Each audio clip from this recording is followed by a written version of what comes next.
Hi అండి, welcome to our channel భవిష్య ముచ్చట్లు. ఈరోజు నేను క్రాబ్స్ కర్రీ చేసి చూపిస్తానండి. క్రాబ్స్ తీసుకొచ్చారు.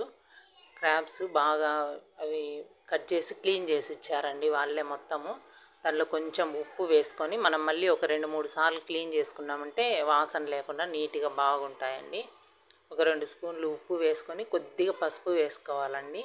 పసుపు వేసి బాగా కలిపేసి మనము ఒక 2-3 సార్లు బాగా ఇట్లా కలిపేసి మరీ పిసికినట్లు అనకూడదండి. అంతా అవి కొంచెం మ్యాష్ అయినట్లు అయిపోతుంది, దాంట్లో ఉండే గుజ్జు వచ్చేస్తుంది.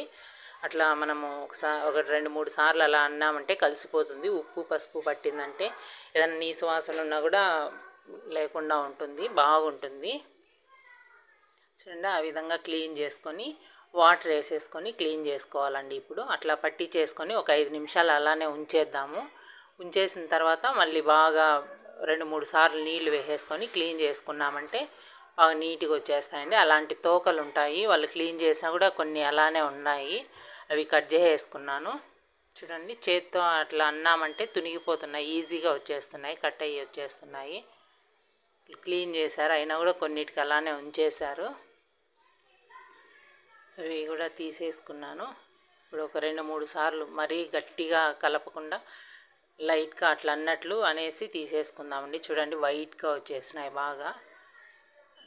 ఇట్లా నేను 3 టైమ్స్ క్లీన్ చేశానండి, చూపించలేదు. ఈ 3rd టైము నీళ్ళు వేసేసుకొని జస్ట్ ఊరికి అట్లా అన్నామంటే వెళ్ళిపోతుంది. వంచేసి మళ్ళీ నీళ్ళు వేసుకొని మళ్ళీ ఒకసారి అనేసి మళ్ళీ ఒకసారి నీళ్ళు వేసిన తర్వాత అట్లా అనేసి ఒక ప్లేట్లో వేసేసుకోండి.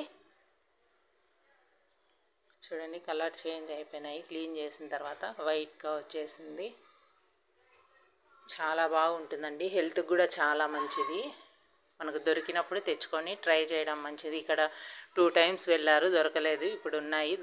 దానికోసం మసాలా అండి, 2 ఆనియన్స్, 2 ఎర్రగడ్డలు, 2 టమోటాలు, కొంచెం అల్లము, తెల్లగడ్డ, చెక్క లవంగం తీసుకున్నానండి, అవి మసాలా కోసము. ఇప్పుడు ఒక బాండిల్ పెట్టేసుకొని ఆయిల్ వేసుకున్నాను, ఒక 2 గరిటెల ఆయిల్ వేసుకున్నానండి. ఆయిల్ కొంచెం పడుతుంది, మామూలుగా అయితే నేను చాలా తక్కువ ఆయిల్ యూజ్ చేస్తాను, దీనికి కొంచెం వేసాను. ఆయిల్ వేస్తే టేస్ట్ బాగుంటుందండి, హెల్త్ కూడా చాలా మంచిది. ఇది పులుసులాగా చేసి పెట్టామంటే పిల్లలకు చాలా అంటే చాలా మంచిది. ఎర్రగడ్డ సన్నగా కట్ చేసుకొని వేసుకున్నానండి ఆయిల్లో. కొద్ది కరివేపాకు. పిల్లలు తినరు, కాకపోతే చిన్నగా వాళ్ళకు అలవాటు చేసామంటే ఒకసారి తిన్నారంటే మళ్ళీ తినేస్తారండి. టేస్ట్ కూడా చాలా బాగుంది. కొద్దిగా వేగిన తర్వాత వేపేసుకుందాము. వేగిన తర్వాత పచ్చిమిరపకాయ, టమోటా వేసేసుకుందామండి.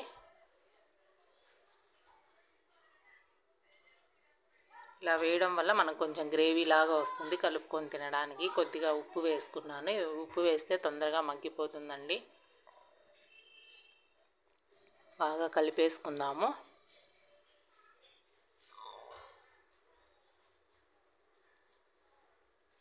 మూత పెట్టినామంటే కొంచెం బాగా మగ్గిపోతుందండి, వేగుతుంది. మరీ మొత్తం వేగేంతవరకు కాకుండా ఒక 50% వేగేంతవరకు అలా వేయించేసుకొని తర్వాత ఈ ముక్కలన్నీ, క్రాబ్స్ ముక్కలన్నీ అందులో వేసుకోవాలండి. వేసి బాగా కలుపుకోవాలి. చూడండి ఎంత, కొందరు అవి కూడా కట్ చేసేస్తారండి, వీళ్ళు కట్ చేసి ఇవ్వలేదు. ముందు పక్క ఉన్నాయి కదా నోరు లాగా, అవి కట్ చేసి ఇస్తారు, వీళ్ళు కట్ చేయలేదు, ఉండని ఏమన్నారు.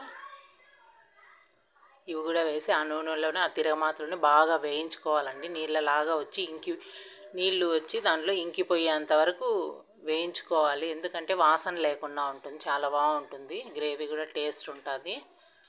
ఇట్లా కలిపేసుకొని ఒక 5-10 నిమిషాలు పడుతుందండి, దానిలో నీళ్ళు వచ్చేస్తాయి. ఆ నీళ్ళు ఇంకిపోయిన తర్వాత మనం మసాలా యాడ్ చేసుకోవాలి.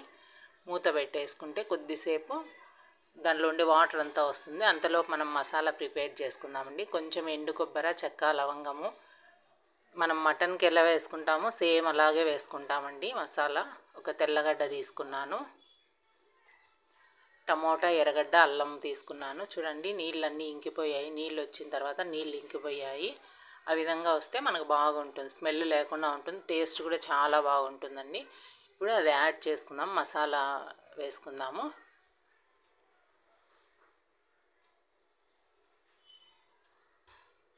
మసాలా వేసిన తర్వాత బాగా వేయించుకోవాలండి, పచ్చి వాసన లేకుండా బాగా వేపేసుకున్నామంటే కొందరు చింతపండు గుజ్జు కూడా వేస్తారండి, ఫిష్ కర్రీ లాగా చేస్తారు, ఆ విధంగా అయినా చేసుకోవచ్చు. నేను ఈరోజు ఎగ్ బిర్యానీ చేస్తున్నాను. ఎగ్ బిర్యానీ లేకని కర్రీ లాగా చేస్తున్నానండి, మసాలా కూర చేస్తున్నాను. ఇట్లా బాగా కొద్దిగా వేగిన తర్వాత మనం కొంచెం పసుపు, ఆల్రెడీ పసుపుతో క్లీన్ చేసాము కాబట్టి పచ్చగా ఉన్నాయి. కొద్దిగా పసుపు, 2 స్పూన్స్ ధనియాల పొడి, 1 స్పూన్ కారపొడి వేసానండి. ఆల్రెడీ పచ్చిమిరపకాయలు కూడా వేసాము, కారం ఉంటుందని కారం తగ్గించుకున్నాను. చూడండి, ఫ్రై అయిన తర్వాత, మసాలాలో ఫ్రై అయిన తర్వాత అవి ఆరెంజ్గా వచ్చేసాయి, పీసులు కలర్ చేంజ్ అయ్యాయండి. చూడండి, కొద్దిగా తగినన్ని నీళ్లు వేసుకొని బాగా ఉడికించుకోవాలండి. ఇది ఉడికితే బాగా మసాలా అంతా దానికి పడుతుంది, తినడానికి కూడా చాలా బాగుంటుందండి. ఆ విధంగా అంతా కలిపేసుకొని చూడండి బాగా ఉడుకుతుంది. కొద్దిగా కొత్తిమీర వేసేసుకొని మూత పెట్టేసుకున్నామంటే బాగా ఉడుకుతుందండి. మీడియం ఫ్లేమ్లో పెట్టుకోవాలి, హై ఫ్లేమ్లో లేకుండా మీడియంలో పెట్టి 10 to 15 మినిట్స్ పడుతుందండి. చూడండి బాగా దగ్గర పడింది, చాలా టేస్ట్ ఉంటుందండి. సేమ్ మటన్ కర్రీ లాగే ఫ్లేవర్, అదే ఫ్లేవర్ వస్తుంది, మటన్ లాగే అనిపిస్తుంది. చాలా అంటే చాలా బాగుంటుంది. ఖచ్చితంగా మీకు దొరికితే ఒకసారి ట్రై చేయండి, మీరు కూడా టేస్ట్ చేయండి. ఈ వీడియో మీకు నచ్చితే ఖచ్చితంగా లైక్ చేయండి, నచ్చితే లైక్ చేయండి, సబ్స్క్రైబ్ చేయండి, షేర్ చేయండి. వీడియోస్ చూస్తున్నారు కానీ ఎవరు లైక్ చేయట్లేదు. ఈ వీడియో నచ్చితే ఖచ్చితంగా లైక్ చేస్తారనుకుంటున్నాను. థ్యాంక్ యూ అండి, థ్యాంక్ యూ ఫర్ వాచింగ్.